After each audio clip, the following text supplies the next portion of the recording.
over the weekend, our reporter Brian O'Connell was on a journey with a group of mothers, a very special journey. Brian, it's one that brought you to a hotel in Dunboyne in County Meath. That's right. This was a journey that for some of the group of women I was with, Sean, began when they were 16 years old in the 1970s or 1980s. Some of them were a little bit older, and they were revisiting a place that was part of some of the darkest, most difficult periods in their lives. Now, today Dunboyne Castle is a very fine hotel and spa, but part of that hotel, the older part of it, had a past life as a mother and baby home. It was run by the Good Shepherds from 1955 until it closed in 1991. And then it was later sold and turned into the hotel it is today. The group of mothers I was with had all been in the mother and baby home for several months, and this was their first time going back to it, walking up the front steps, revisiting that very painful part of their lives, which led ultimately to their children being adopted. All of them had different stories, they all had different reasons for going back, and the visit, which was organised by the group Irish First Mothers, it was part of the healing process for some. I'll start with one mother for whom the emotion of being back on the grounds of the former mother and baby home was almost too much to bear. I came here on January 17th, 1980. What age were you when you came here? 16. So I was 17 when I had my son. You haven't been back here since? I did come back many years ago to look through the gates when this place wasn't, when the hotel wasn't here, when it was just after being sold. But I haven't been back since now. How do you feel now walking up to the front door? It's hard. It's not an easy thing to do. Considering you see that this is where the front door was where we first came in. I remember coming in here, coming to the front door and going into a room on the left-hand side. And this is the door. Maybe we'll just walk through into the lobby area here. Yeah, I can remember it all right when I see this. Because I remember in front of the fireplace, I was sitting with my parents and there was the nun sitting here. Did you know why you were here? Well, I knew why I was here, yeah, because I was pregnant and my parents wanted to protect me and didn't want anyone to know I was pregnant. My brothers didn't know at the time. Nobody knew. Did you get to spend time with your baby? I did in hospital. I spent 5 days with him and then brought him to Haddington Road, St. Patrick's Guild, where he was handed over. It must have been the hardest thing in the world. It was the hardest thing, and then it was coming back here then again, because I came back here and spent time here doing my Leaving Cert. With women who were pregnant? With women who were pregnant. And when you handed your baby up, did you get to say goodbye? No, definitely not. No, you don't get to say goodbye. It's a completely, to be honest, it's barbaric, you know. You go in and this nun comes along and literally whips him out of your hands. Heartbreaking. Hard. Sorry. It has a huge impact. It impacts you for the rest of your life. And at the moment, I am in the process of trying to trace him. I'm married to the father and I have 4 children, so he is a full sibling. So at the moment, we ourselves are doing all the work to trace him. You're married to the dad of your child? Yes, I am married to the dad of my child, yeah. And we have 4 other children, so they have a full brother there. And why is it important for you to come back here today? Again, it's part of healing for me. In some ways, it's like a bit of peace as well now. I can't explain it. You know, I've faced my demons, which these are demons in your head, you know, for many, many, many years. Brian, what an extraordinary story, what an extraordinary journey and experience that mother and her family have been through, and it's, as we say, or as you say, and she indicates they're still not over, still trying to get the contact with the almost middle-aged man, or at least he's in his mid-30s. He'd be 36 years of age. He knows he's in Ireland, but it's proving quite difficult to make the contact. It's actually quite unusual for a case like that, where she and the father did subsequently marry and had more children together. She also told me that her own parents, before they died, confided in their friends that they felt it was the wrong decision, and they always carried the guilt of that decision with them. They wouldn't have been alone in that, I suppose. Now, the next person, not by any manner or means would they have been alone in thinking that. The next person, Brian, you met had come from abroad. That's right. Emer would have been one of the last mothers to have been in the mother and baby home in Dunboyne. She was there in 1989, which is really not that long ago. She lives in Scotland now. She gave her statement to the Commission of Investigation into the mother and baby homes the day before we met. And we started walking through the garden. We were slowly making our way towards the entrance, and I could see that she was getting more and more tense and upset as we got nearer to the front of the building. This was the first time she'd ever spoken publicly about her time in Dunboyne, and she began by telling me about arriving at the former home. Well, I walked up today, I got the bus out here, and I walked up along there, and we passed the statue of the deer, and I thought, I was just chatting to two other women, and I thought, I don't recognise any of this at all. This is really quite strange. And I turned round, and then I saw that building. And I thought, oh my goodness, I just stopped on the path. And I thought, oh yes, I now recognise that. All right. And I can hardly look at it. Because I noticed you were quite reluctant to turn and face it as we were talking there. Because it's not just facing a building for you, is it? No, it's facing the start of the start of the rest of my life, of separation from my child. I was one of the older mothers, really, and I was 23, 24 when I came here. I go over it and over it and over it and over it in my head, and I think, I'm capable of making my own decisions. And how on earth did I come to be here? But well, maybe we'll just walk up towards the front. I don't know if you feel comfortable walking up towards the front of the house here. What's going through your head now, do you mind me asking? I don't want to be here. Really? Yeah, I don't want to be here at all. Coming here is like having that feeling of having this dark cloud over you that's going to take away your baby when it's born. Have you been able to reconnect with him?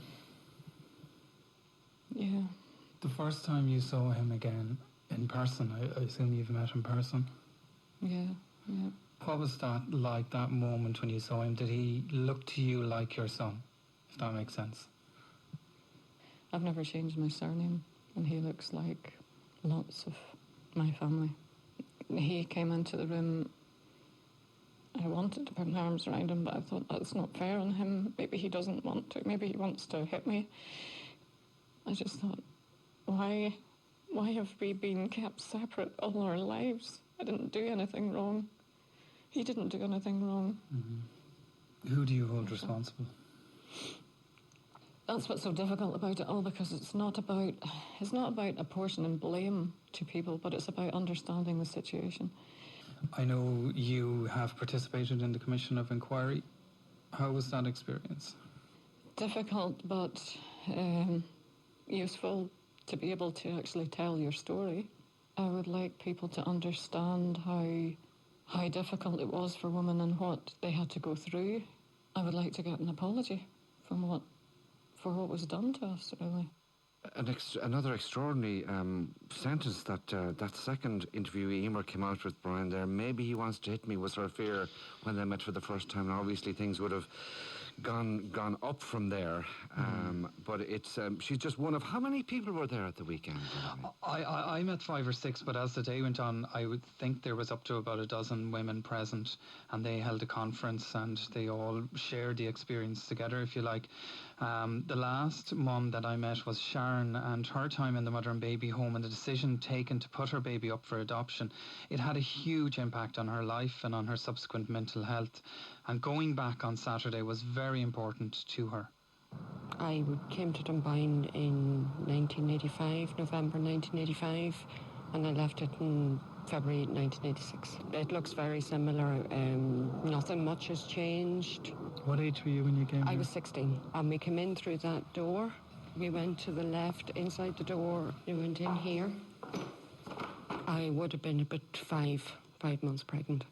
I slept on a camp bed for about 5 weeks. What's it like being back in the building? It's emotional. It's a part of your life that you will never forget and you will never get over. Did you get to spend time with your baby afterwards? My baby was, my daughter was a month premature. so she was rushed up to intensive care. But I would go up every day, sit all day up in intensive care, just staring at her. And I left her in intensive care. That was the last time I seen her. Must have been the hardest thing to do. I blocked it out for years. I couldn't remember leaving the hospital until a couple of years back. I went for intensive counselling and I just broke down, cried for 45 minutes. I remembered leaving the hospital, and that memory will never leave me. Did you manage to reconnect with your daughter at any stage? I have sent her a letter. She's replied back. I sent her another letter, and I've had nothing since. It's hard for her too. I'm a complete stranger to her. Why is it important to come back here? I think it's kind of, maybe in a sense, closure or dealing with the demons, kind of a therapy, you know, of coming back and saying, and reliving it to a sense, to get over it. Do you feel that you'd no say in what happened? I mean, we know there's a Absolutely not. commission of investigation at the moment into mother and baby homes, but what would you like to come out of that? I would like an acknowledgement for what was done, for one, and I would like an apology. That we should not have been treated that way. We should not have been put away in shame and treated as if we were dirty. How did it impact then on your later life? In I other ways suffered than your life? depression. Yeah. Depression for 20, 25 years. Well, it shows how far you've come that you're able to make this journey again today and reclaim, if you like, your story. Yeah. Take back the life that they took away. And that was Sharon talking about why it was important for her to make that journey at the weekend. A lot of the mothers did say to me they were treated very well at the mother and baby home in Dunboyne and that they were shown a level of compassion. Now, the group who organised the visit, they want to keep a spotlight on the interim report due out from the Commission of Inquiry into mother and baby homes. And it was important for them to be there to support each other. This is Kathy McMahon, and she's from that group, and she's telling me why the gathering was important. For me personally, it's healing wounds. By doing that for ourselves personally, it'll give us the strength to do what we now need to do to see that justice is done. I would like to think that some justice will be seen to be done through the Commission of Inquiry, where what we say is that it shouldn't be about individual homes, that what it should do is be looking at processes. So we don't just have members who are attending today who are here in Dunboyne. There are other mothers who are in Besborough. There are other mothers who are in St. Patrick's. For the mothers who've been back to Besborough, to St. Patrick's and other Castle Pollard and wherever, we're here to support the people who are arriving today for the first time. And the hotel here has been very accommodating. Absolutely, you know, way beyond all expectations, totally encouraging of us. And they have actually, because of, you know, their welcoming of us, they have participated in this recovery. And Brian, just listening to Kathy McMahon there talking about the hotel, I mean, did they actually recognise the place at all? I mean, it must be utterly transformed. The main block, the old block, is pretty much exactly as it was, Sean. It's extraordinary. Even the front door, they were saying, is pretty much the same colour. There's a new wing to the left and the right, which is obviously new, but they did recognise that main block and it looked very familiar. And just to pick up on that point about the hotel, in terms of its form and function, it obviously bears little resemblance to its former use inside. But the hotel were incredibly welcoming and accommodating for all the women, and they did everything they could to make them welcome. And I think that should be acknowledged as well. Right, and Brian, just by way of a footnote, and thank you for bringing us that report. A text from a listener saying, I was in Dunboyne in the 1970s. That door banging is sending shivers up my spine. I was one of the lucky ones. I got to keep my baby, says caller M. And thanks indeed for Brian for bringing us that report.